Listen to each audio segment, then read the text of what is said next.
Captain Hyun-woo Park stood on the bridge of his ship, looking out at the stars. The Soul's Pride was one of Earth's best warships, but compared to what was coming, it might as well be a toy boat. His crew worked quietly around him, checking systems and preparing for something no human had ever experienced before. "Captain," said Min-jae Kim from her station, "the alien ship is getting closer. It's massive." Hyun-woo nodded. 3 days ago, they had received the strangest message in human history. Aliens existed, and they wanted to talk. Not just any aliens, but representatives from something called the Galactic Confederation. After 200 years of wondering if humans were alone in the universe, the answer had finally come. The alien ship appeared on their screens. It looked like a giant metal flower with petals that glowed purple and blue. It was 10 times bigger than any human ship ever built. Soo-jin Lee, their engineer, whistled softly at her station. "That thing could destroy our entire fleet without trying," she said. "Let's hope they come in peace," replied Dong-hyun Choi, who was handling communications. His fingers moved quickly over his controls. "They're sending another message." The main screen flickered, and suddenly they were looking at something that definitely wasn't human. The creature looked like a giant slug with multiple eyes on stalks. When it spoke, the translation system made its voice sound bored and amused at the same time. "Greetings, humans of Earth," the alien said. "I am Ambassador Taemin of the Rilathi Empire. We represent the Galactic Confederation, a union of 847 species across the galaxy." Hyun-woo stepped forward. This was the moment that would change everything for humanity. "This is Captain Hyun-woo Park of the Earth Defense Force. We're honored to meet you." The alien's eyes wiggled in what might have been laughter. "Honored? How amusing. We have been watching your species for some time. You fight constantly, destroy your own planet, and barely manage to reach a few nearby worlds. Most species in the Confederation consider you primitive." The words stung, but Hyun-woo kept his face calm. "We're always trying to improve." "Indeed," Taemin continued, "which is why we have decided to extend an invitation. The Confederation holds trials every 50 years to admit new species. We believe humanity should participate." Hyun-woo's heart raced. This was incredible. Humanity could join a galactic community. They could learn from hundreds of other species, share technology, explore the stars together. "We would be very interested in this opportunity," Hyun-woo said carefully. Taemin's eyes wiggled again. "Oh, I'm sure you would be. The trials test military strength, technology, diplomacy, leadership, and adaptability. Species that fail are banned from Confederation space forever. But don't worry too much about that. I'm sure you'll provide excellent entertainment." The way the alien said entertainment made Hyun-woo's skin crawl. There was something cruel in its tone, like it was expecting humans to fail badly, and found that funny. "When do these trials begin?" Hyun-woo asked. "In 6 months, on Nexus Prime. You may bring 12 ships and whatever crews you think best represent your species. Try not to embarrass yourselves too badly." The alien's image disappeared, leaving the human crew staring at an empty screen. For a long moment, nobody spoke.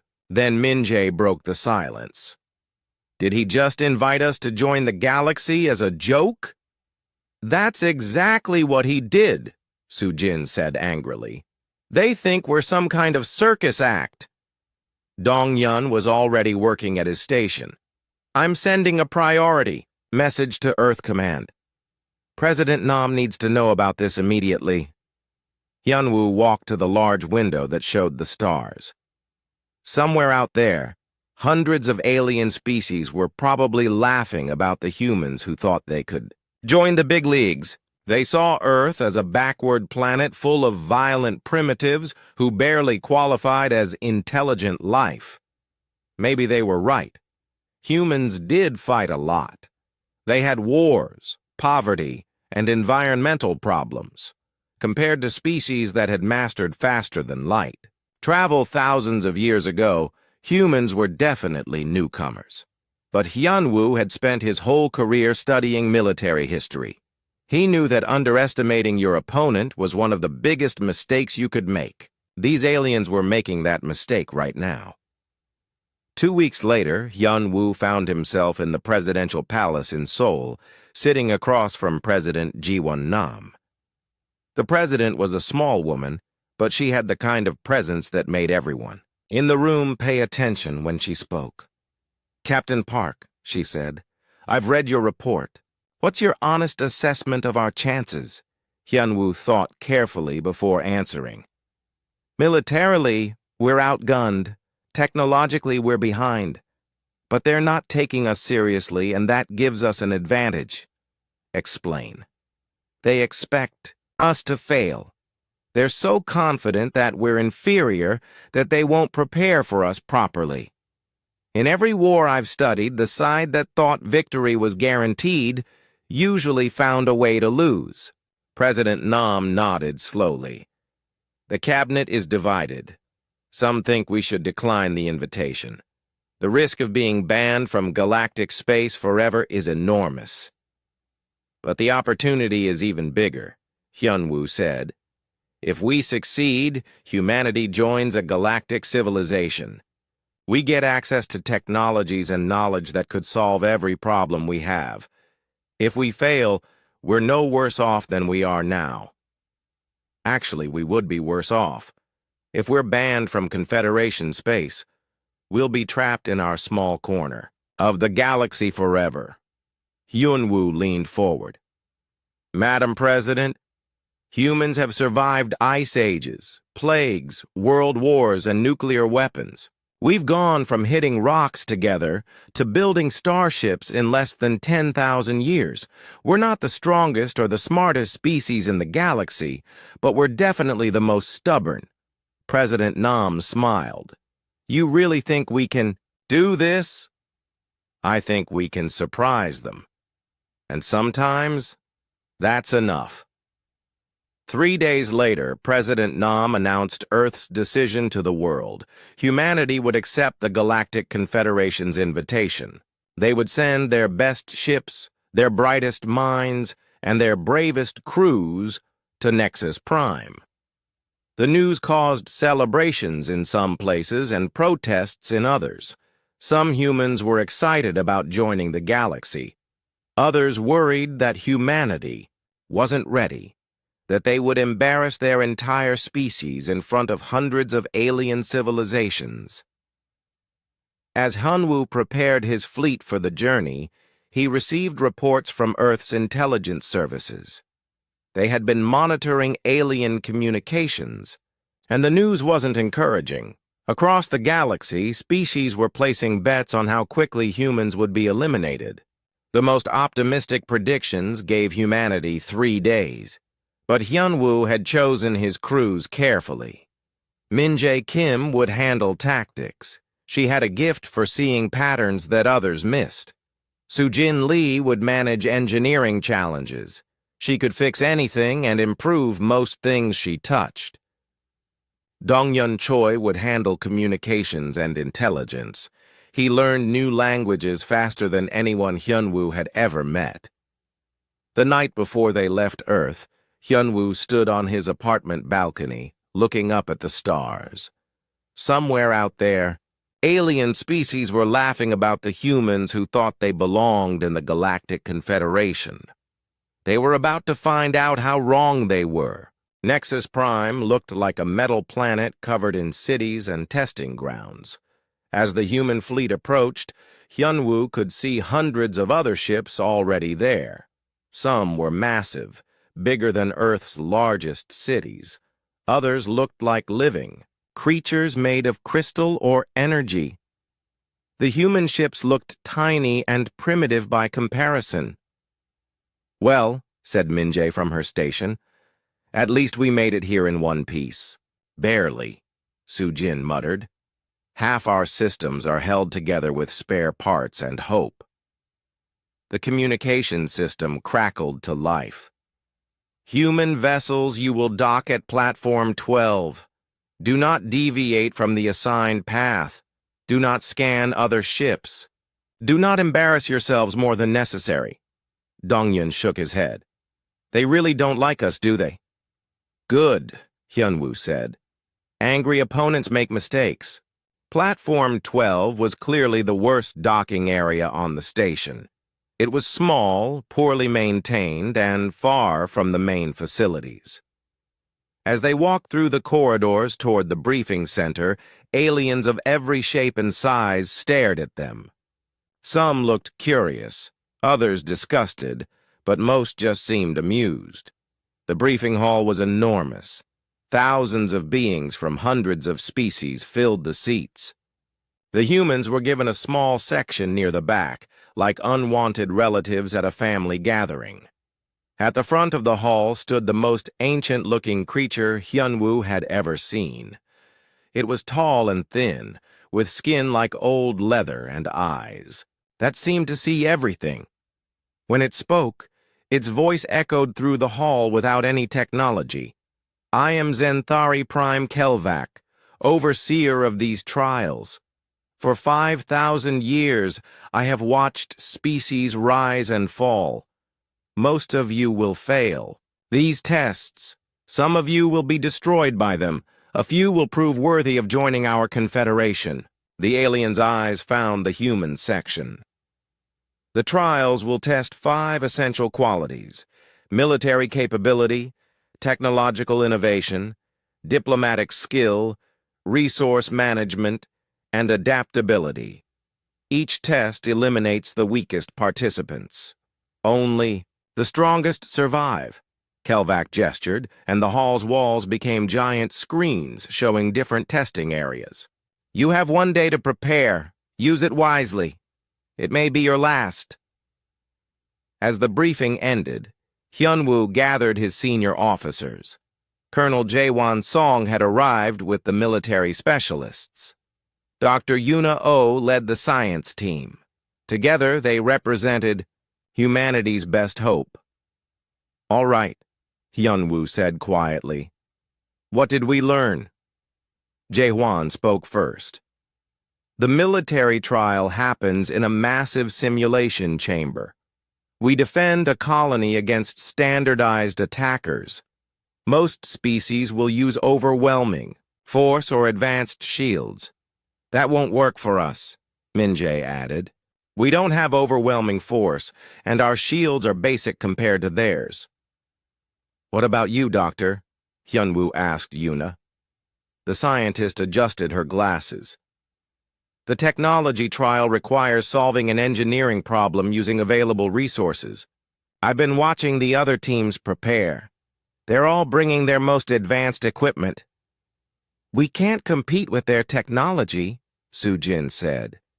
"But maybe we don't need to." "What do you mean?" "They're all thinking inside their own species' limits. We might be able to do something they can't imagine." The next morning, the first trial began.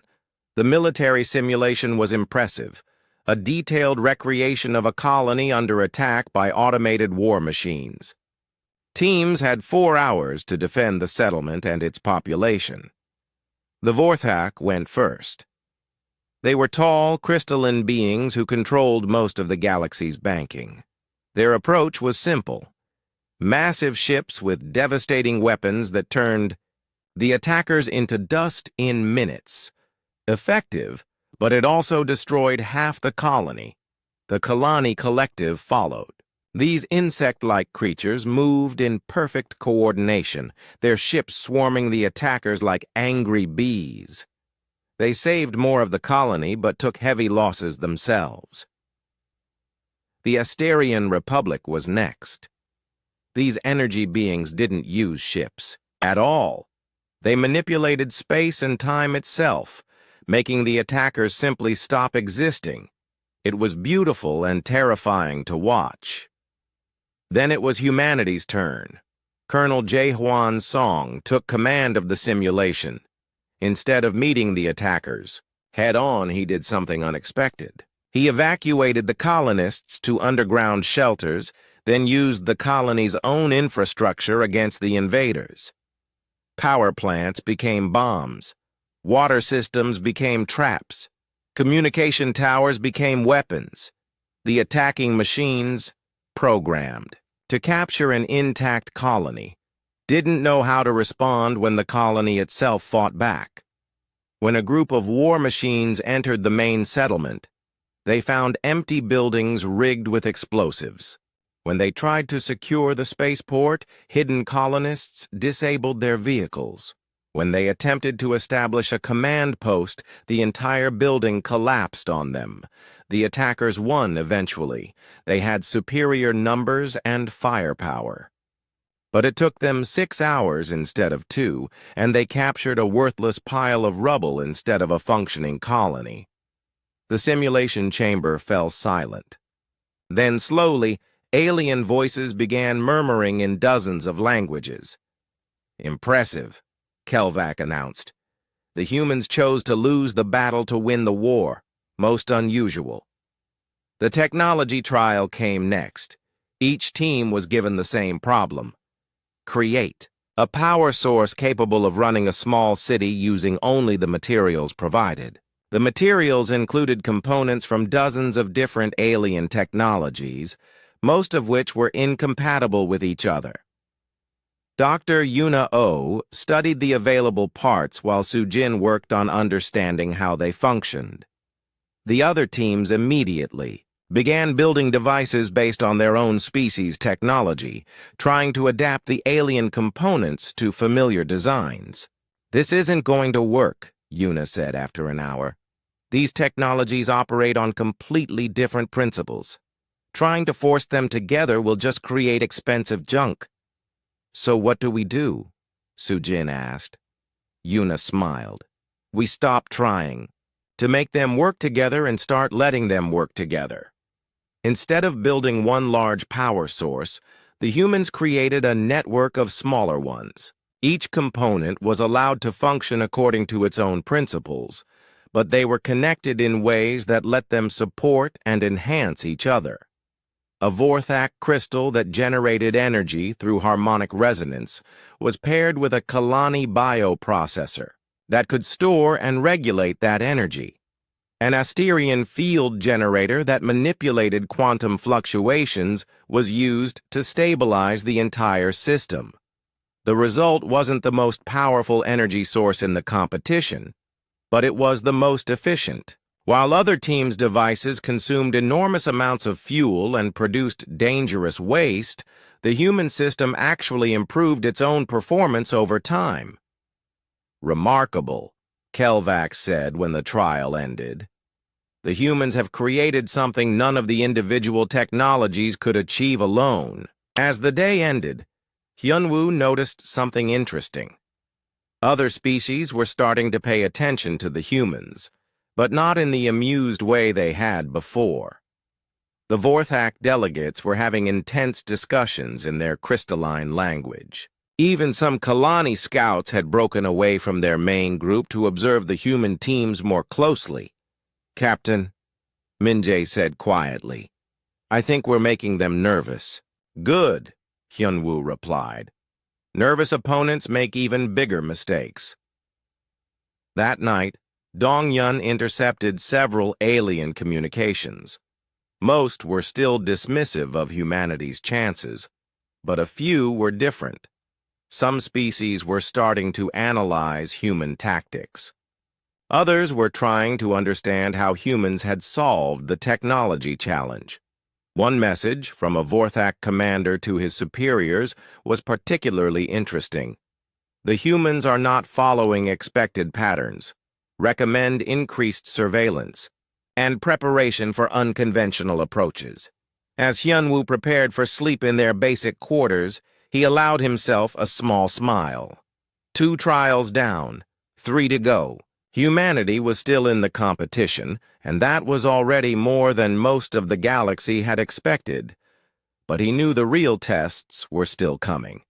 The next trials would be harder, and now that they had gotten attention, the other species would be ready for them. The question was, would being ready be enough?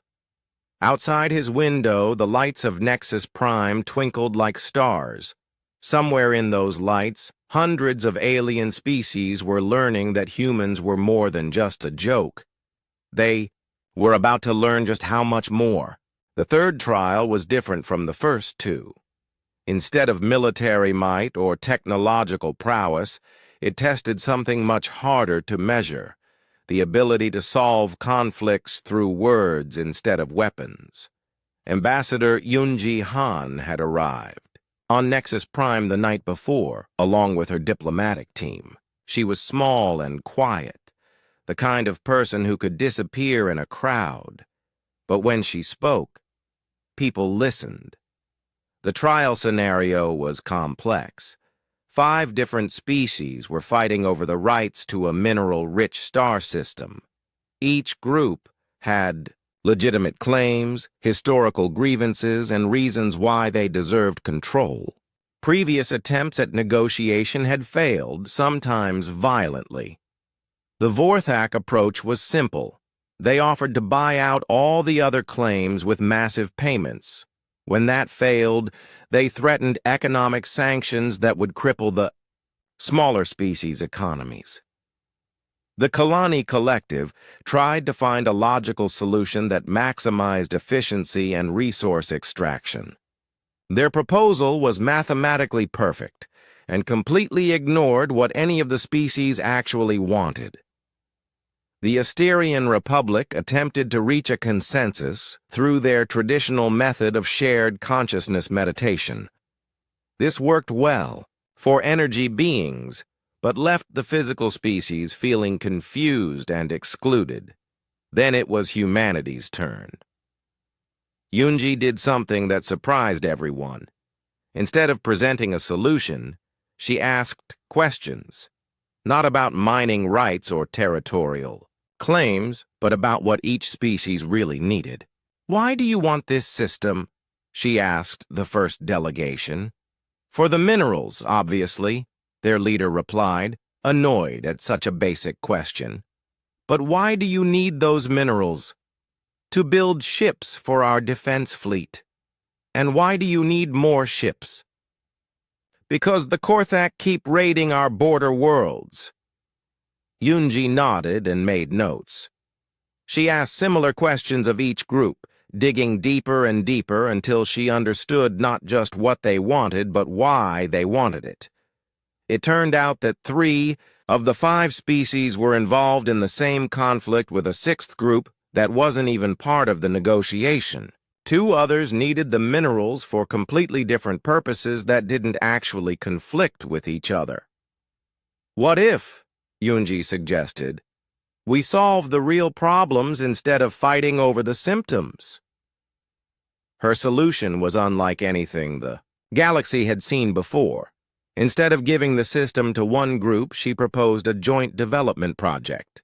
Each species would contribute what they did best, and everyone would benefit.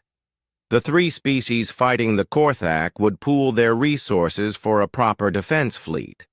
The 2 groups with different mineral needs would work together, since they required different types of deposits. The system would be managed by a rotating council with representatives from all 5 species. "This is impossible," the Vorthak delegate declared. 5 species cannot cooperate on such a scale. There are too many conflicts of interest." "Are there?" Yunji asked. "Or are there just conflicts of assumption?" She spent the next hour showing how each species' assumptions about the others were wrong. The Vorthak thought the Kalani were trying to take over their trade routes, but the Kalani just wanted safe passage for their exploration ships. The Asterian feared the physical species would exploit their energy reserves, but none of the others. even knew those reserves existed. By the end of the trial, something unprecedented had happened. The 5 arguing species were actually talking to each other instead of just demanding their rights. It wasn't perfect cooperation, but it was real communication. Zenthari Prime Kelvac watched the proceedings with obvious confusion. "Most unusual," he muttered. "The humans have changed the nature of the problem itself." The 4th trial tested resource management and leadership. Each team was given control of a failing colony world and told to make it successful within the simulation's time frame. The world had environmental problems, economic troubles, and a population that had lost hope. Most species approached this like a typical management problem. The Vorthak invested heavily in new infrastructure. The colony reorganized everything for maximum efficiency. The Asterian tried to inspire the colonists through spiritual guidance. Young J. Lim, humanities colonial administration expert, took a completely different approach. Instead of imposing solutions from above, he went to the colonists themselves. "You've lived here longer than anyone," he told the simulated population. "What do you think the real problems are?" The colonists were shocked. No one had ever asked them before. It turned out that the colony's problems weren't what the official reports claimed. The environmental issues were real, but they were caused by industrial policies that the colonists had been forced to follow. The economic troubles came from trade agreements that benefited distant corporations more than local people. Working with the colonists, Young Jay developed solutions that addressed the actual causes instead of just the symptoms. Environmental. Restoration became a community project that created jobs and taught new skills. Economic development focused on local businesses that could thrive in the colony's unique conditions. The most important change was cultural. Instead of treating the colonists as problems to be managed, Youngji treated them as partners in building their own future. This transformed everything from productivity to public health. By the end of the simulation, the colony wasn't just successful. It was thriving in ways that hadn't been seen in the test for decades. "Impossible," whispered one of the Vorthak observers. "How can chaotic biological entities be more efficient than proper planning?" "They're not more efficient," Sujin explained to a group of alien engineers who had approached her after the trial. "They're more effective. Efficiency is about doing things right. Effectiveness is about doing the right things." Between trials, something strange was happening across Nexus Prime. Humans were making friends. Sungmin Park, their trade representative, had been talking with species from across the galaxy. Not trying to make deals or gain advantages, but just talking. Learning about their cultures, their histories, their dreams and fears. Dr. Hanul Kim had been doing the same thing with scientists and engineers. She shared human research freely, not asking for anything in return. When alien researchers showed her their work, she offered insights and suggestions that often led to breakthroughs. "It doesn't make sense," a Kalani researcher told her colleague. "The humans share knowledge without demanding payment or exclusive access. What do they gain?" I asked one of them that. The colleague replied. "She said they gain knowledge. When everyone knows more, everyone benefits. That's not how economics works. Maybe human economics are different." They were. Human economics were based on the idea that cooperation could create value instead of just redistributing it. This was a revolutionary concept for species that had spent millennia competing for limited resources. The implications were starting to worry some of the galaxy's power brokers. If cooperation was more effective than competition, what did that mean for established hierarchies? If smaller species could thrive through partnership instead of submission, how would the great empires maintain their dominance? Ambassador Taman of the Rilathi Empire was particularly concerned. This had started as a joke, a way to humiliate an inferior species for the amusement of their betters. But the humans weren't being humiliated. They were winning, and worse, they were changing the rules of the game. "We must ensure they fail the final trial," Taman told his subordinates. "If they succeed, they will inspire other inferior species to challenge the natural order." "How do we ensure their failure without being caught?" Taman's eyes gleamed with malicious intelligence. "We don't need to sabotage them directly. The final trial will do that for us. It's designed to test adaptability under extreme stress. No species has ever passed it without significant losses. What if the humans find a way? Impossible. The final trial is adaptive. It changes based on the participants' responses. It's specifically designed to counter any strategy they might use. No amount of cooperation or clever thinking can overcome that." But as Taman spoke these words, he felt a nagging doubt. The humans had already done several impossible things. They had turned military defeat into strategic victory. They had made incompatible technologies work together. They had solved diplomatic problems by changing the nature of diplomacy itself. What if they found a way to do the impossible one more time? On the human ships, Hyunwoo was having similar thoughts. 3 trials down, 2 to go. Humanity was still in the competition, which was already a miracle, but he could feel the pressure building. Other species were studying them now, trying to understand and counter their methods.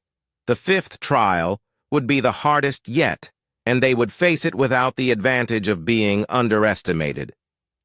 "Captain," Min-jae said, reviewing intelligence reports, "the other species are adapting to our strategies. They won't be caught off guard again." "Good," Hyunwoo replied, surprising her. "That means they're learning from us. And if they're learning from us, maybe we're already winning the most important battle."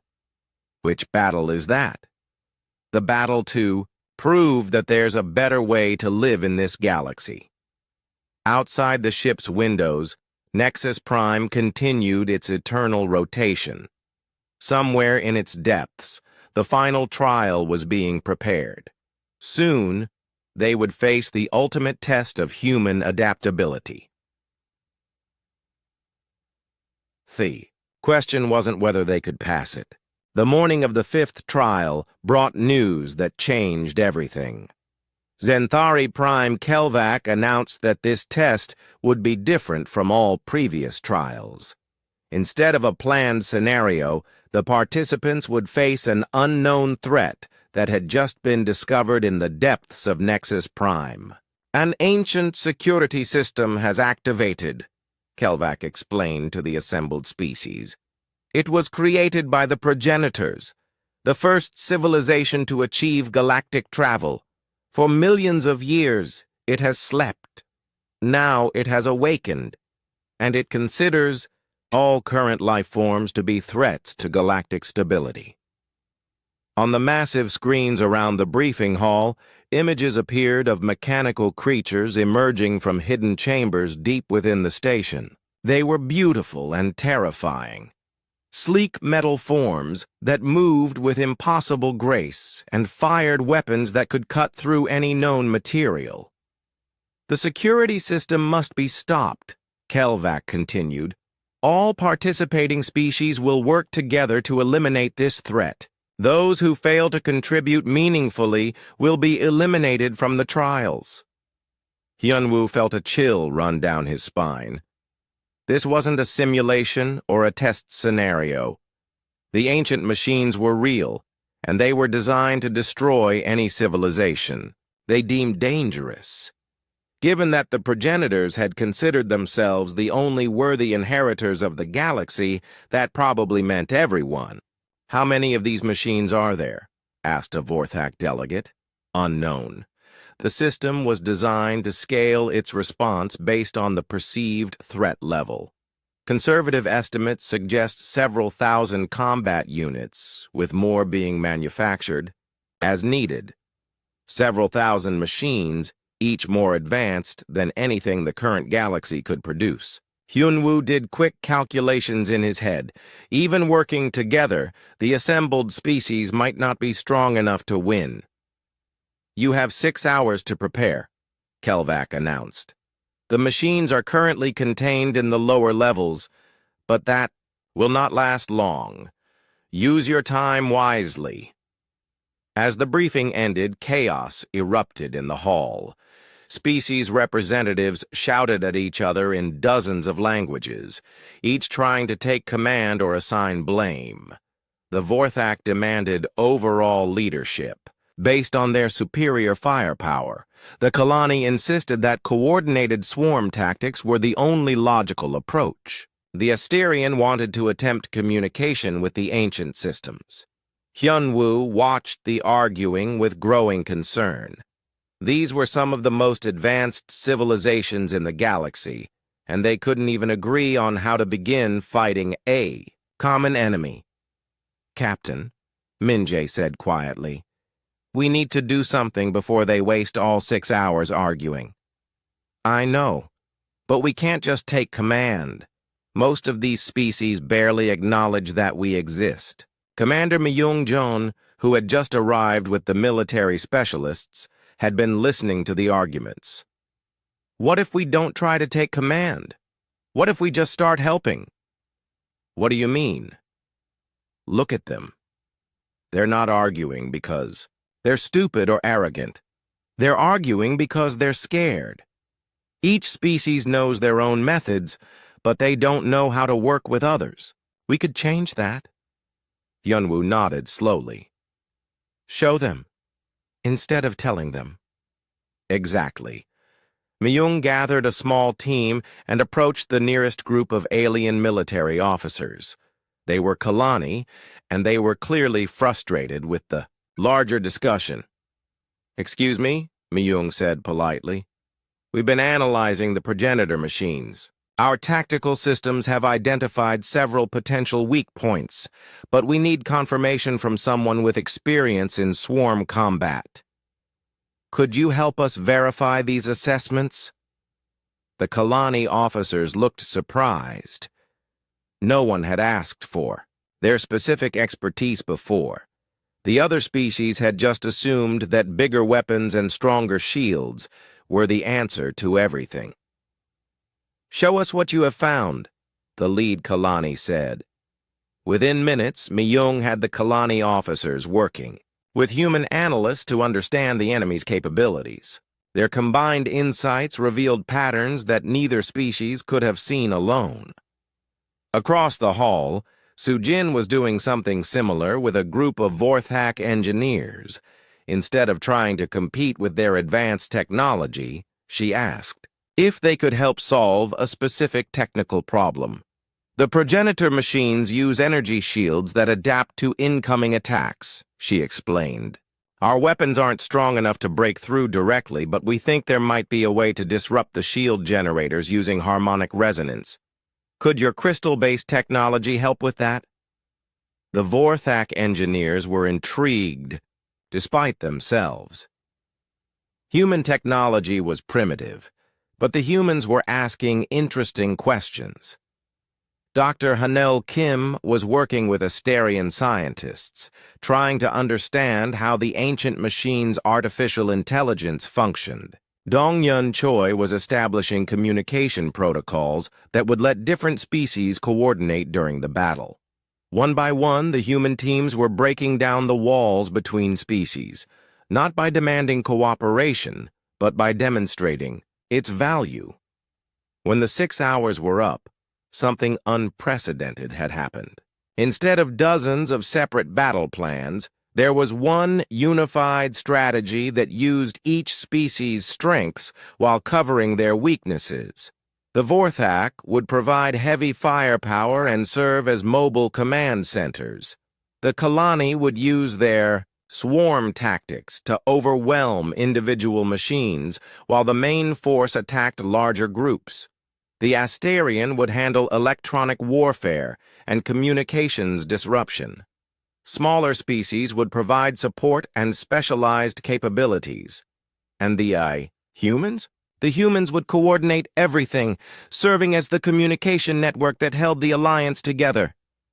This is impossible, Ambassador Taman muttered to his aides. Dozens of species cannot coordinate effectively in real combat. There are too many variables, too many opportunities for confusion and conflict.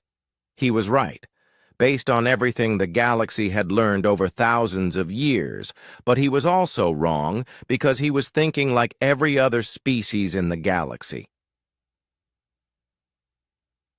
The battle began in the lower levels of Nexus Prime. The progenitor machines were even more dangerous than the briefings had suggested. They moved like liquid metal, their shapes shifting to meet each new threat. Their weapons could punch through any armor, and their shields adapted to every attack. The first assault waves were disasters. Vorthak battle groups were cut apart by weapons that ignored their energy shields. Kalani swarms were scattered by electromagnetic pulses that disrupted their coordination. Asterion energy beings found their attacks absorbed and turned back against them. But then something began to change. As each species encountered new threats, they shared that information immediately with the others. When the Kalani discovered that the machines were vulnerable to certain frequencies, the Vorthak adjusted their weapons accordingly. When the Asterion found ways to disrupt the machines' coordination, the Kalani used that information to improve their own swarm attacks. Most importantly, when one species found itself in trouble, others came to help. Not because they were ordered to, but because it was the logical thing to do. Hyunwoo watched the battle unfold from the human command ship, coordinating communications between dozens of different species. It was chaos, but it was organized chaos. For the first time in galactic history, multiple species were truly fighting as one.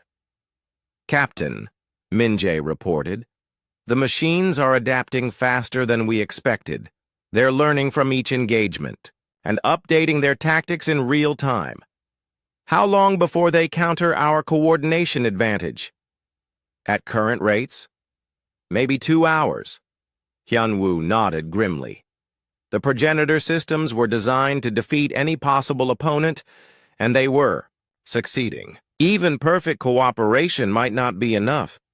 But then Sujin's voice came over the communications network, reaching every ship in the Allied fleet. I've found something. The machines aren't just adapting to our individual tactics, they're adapting to our entire approach to warfare. But they're using algorithms that assume each species will eventually turn on the others. What does that mean? Asked a Vorthak commander. It means they're preparing for betrayals that aren't coming. Their defensive priorities are based on protecting against the most likely threats, and the most likely threat in their programming is treachery from Allied forces. Myung understood immediately. We can use that. If we can convince the machines that we're about to turn on each other, they'll reposition to handle threats that don't exist. How do we fake betrayal convincingly enough to fool million-year-old artificial intelligence? We don't fake it, Hyunwoo said, understanding dawning in his voice.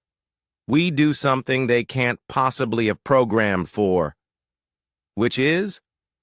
We trust each other completely.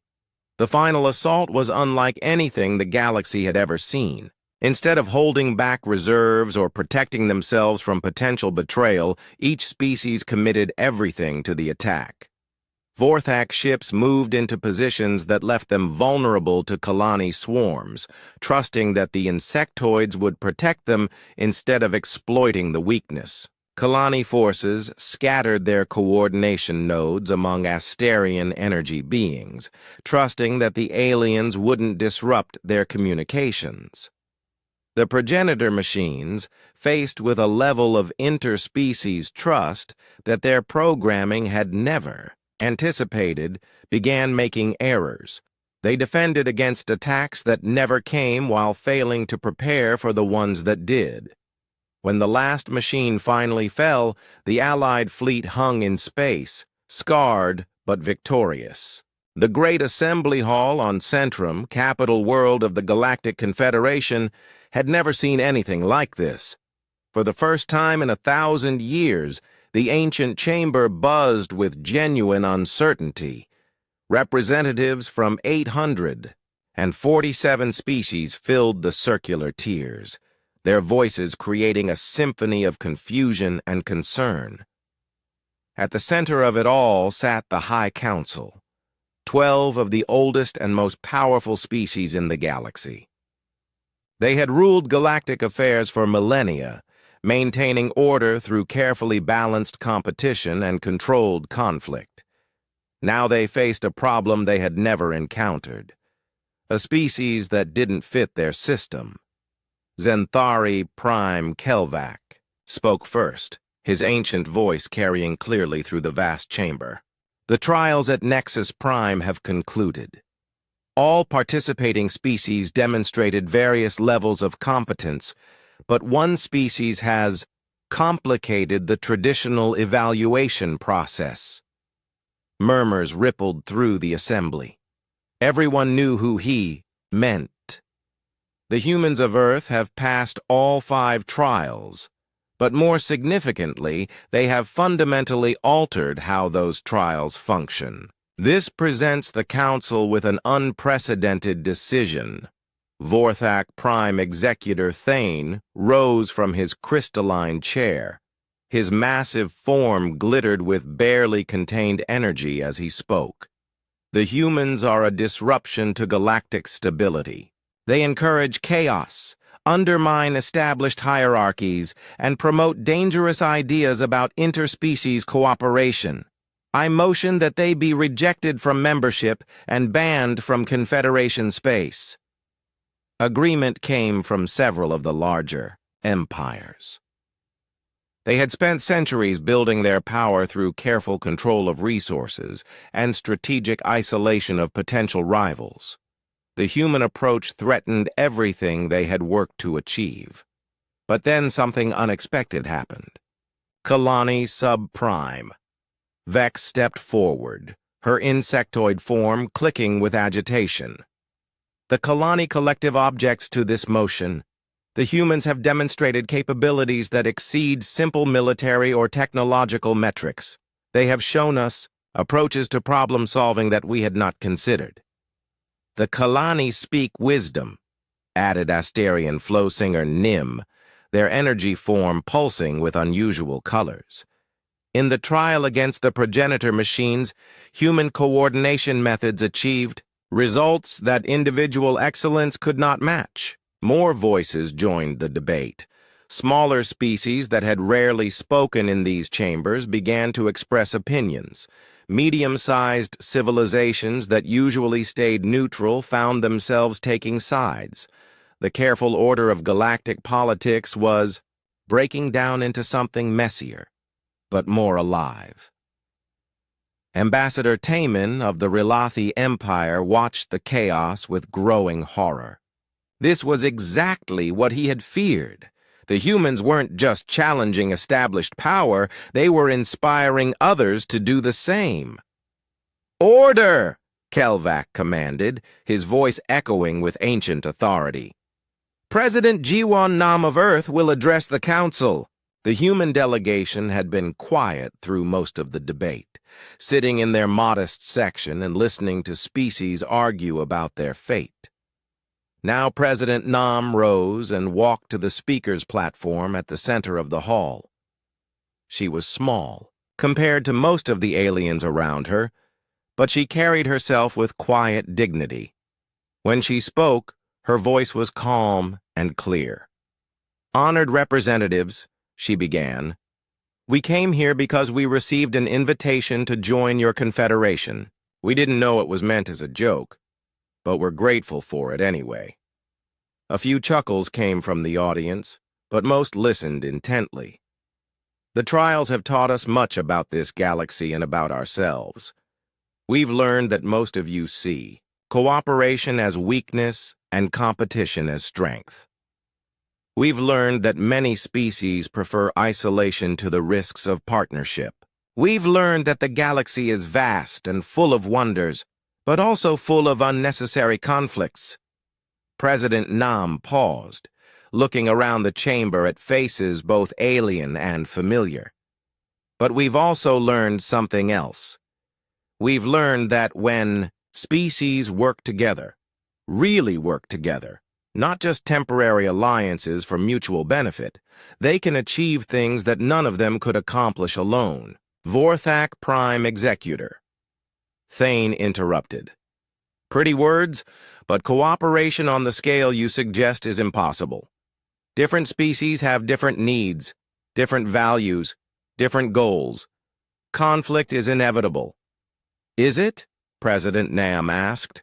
During the progenitor crisis, dozens of species fought side by side, not because they had to, but because they chose to. They shared resources, protected each other's weaknesses, and celebrated each other's strengths. For a few hours, the galaxy worked the way it was supposed to work. A temporary alliance against a common threat, Thane dismissed. Such cooperation cannot be sustained. Why not? The simple question hung in the air. Thane started to answer, then stopped.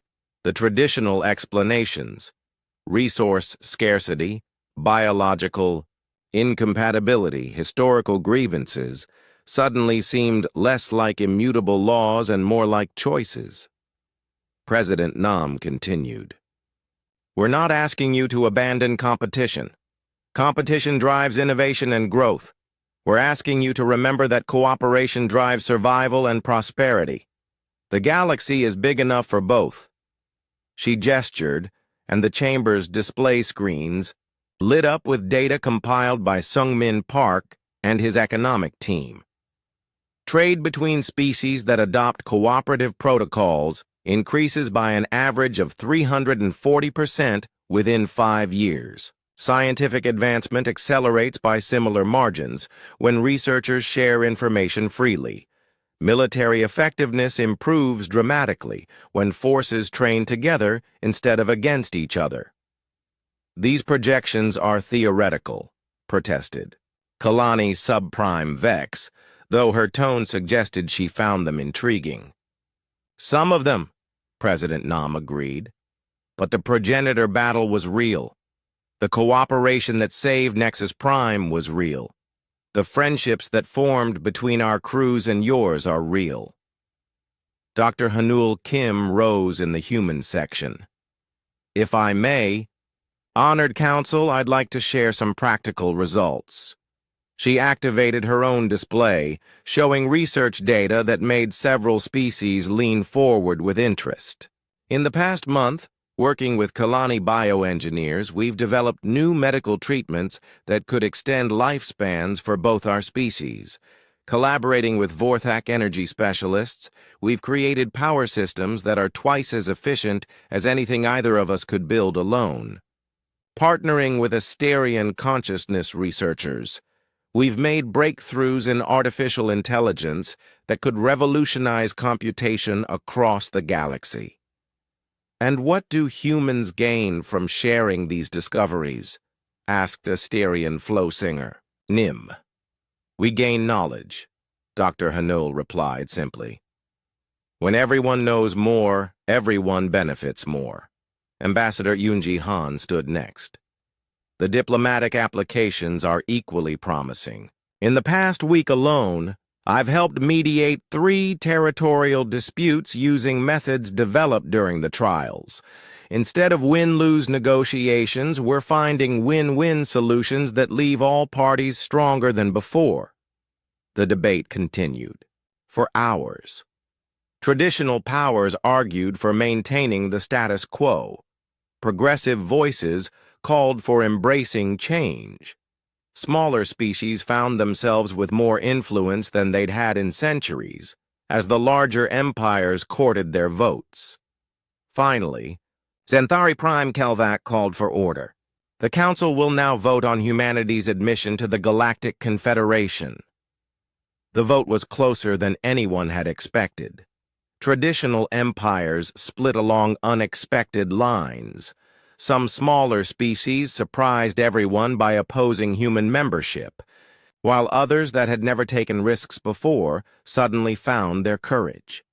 When the count was finished, humanity had been accepted by a margin of just 12 votes. The humans of Earth are hereby admitted to the Galactic Confederation, Kelvac announced. May they prove worthy of the trust placed in them. But the real victory came in the months that followed. Dr. Hanul Kim's collaborative research initiative grew to include scientists from over 200 species. Ambassador Yoonji Han's Interspecies Mediation Corps revolutionized conflict resolution across multiple sectors of the galaxy. Captain Hyunwoo Park, promoted to admiral, was given command of the first truly integrated multi-species fleet. The ships were designed using technologies from dozens of different civilizations, crewed by volunteers from across the galaxy, and dedicated to exploration and defense rather than conquest. Sungmin Park established trade networks based on mutual benefit rather than exploitation. His economic models proved so successful that even traditional empires began adopting cooperative protocols. The changes weren't without resistance. Some species, like the Relathi Empire, found themselves increasingly isolated as their exploitative practices became unacceptable to their former partners. Ambassador Taman was eventually recalled in disgrace, his joke having backfired spectacularly. But most of the galaxy embraced the new paradigm. Young aliens traveled to Earth to study at human universities. Human-designed cooperation protocols became standard for trade negotiations. The phrase "thinking like a human" entered galactic vernacular as a term for creative problem-solving. 5 years after the trials, Admiral Hyunwoo Park stood on the bridge of the Unity, the most advanced starship ever built. It was a marvel of interspecies cooperation, incorporating technologies and design principles from dozens of different civilizations. "Admiral," reported his executive officer, a young Kalani named Click 7 Blue, "we're approaching the galactic rim,